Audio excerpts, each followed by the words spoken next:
ነገሩ የጀመረው እንደ ማንኛውም የባህር ጉዞ ነበር። መንገደኞች ለእረፍት መርከብ ላይ ተሳፈሩ። ነገር ግን በድንገት ሰዎች መታመም ጀመሩ። የጤና ባለሙያዎች ጣልቃ ገቡ።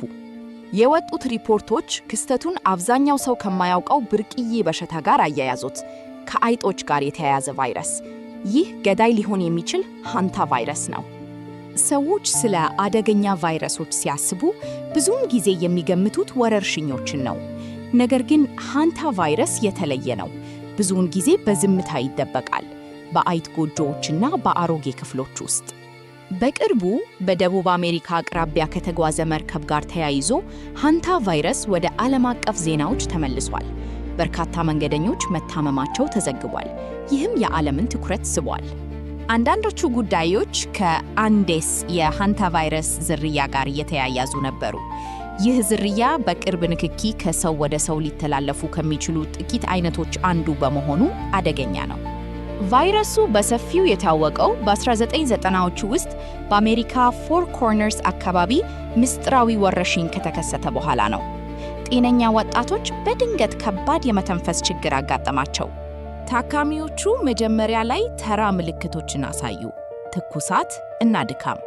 ነገር ግን ብዙም ሳይቆይ ለመተንፈስ መቸገር ጀመሩ። ተመራማሪዎች በኋላ ላይ ወረርሽኙን ከአይጦች ጋር አያያዙት። ሰዎች ብዙውን ጊዜ የሚጠቁት በአይጥ ንክሻ አይደለም። አደጋው የሚመጣው ከአየር ነው። አንድ አሮጌ ክፍል ሲያጸዱ በቫይረሱ የተበከሉ ጥቃቅን ብናኞች ሳያውቁ ወደ ሳምባ ሊገቡ ይችላሉ። የጤና ድርጅቶች ሰዎች የአይጥ ቆሻሻን በቀጥታ እንዳይጠርጉ ያስጠነቅቃሉ።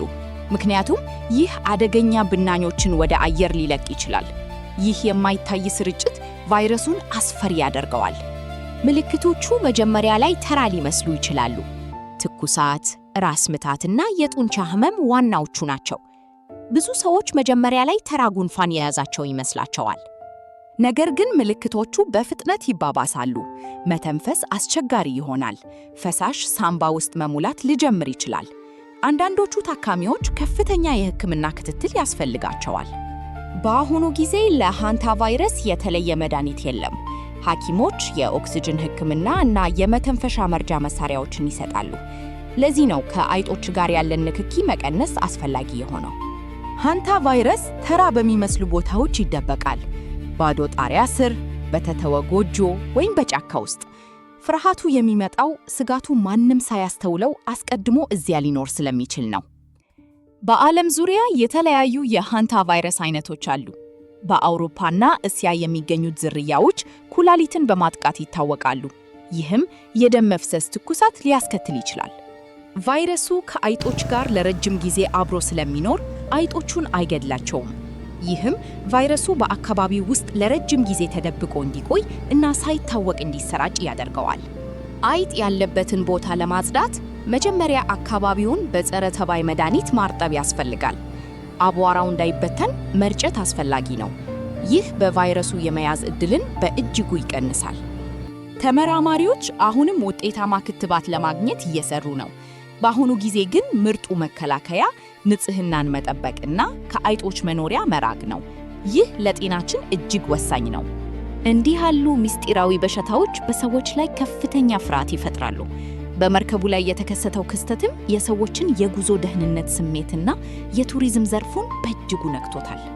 ይህ ቫይረስ የሰው ልጅ አሁንም ከተፈጥሮ ጋር ምን ያህል ተሳስሮ እንደሚኖር ማስታወሻ ነው። ሁሉም አደጋዎች በታላቅ ግርግር አይመጡም። አንዳንዶቹ በዝምታና በአቧራ ውስጥ ይመጣሉ። ሃንታ ቫይረስ በዝምታ አደጋ የሚያደርስ በሽታ ነው። በመርከቡ ላይ የተከሰተው ስጋትም ይህንን አረጋግጧል። ቪዲዮን ከወደዳችሁት ላይክ እና ሰብስክራይብ አድርጉ። በቀጣይ ቪዲዮ እስከምንገናኝ ቻው።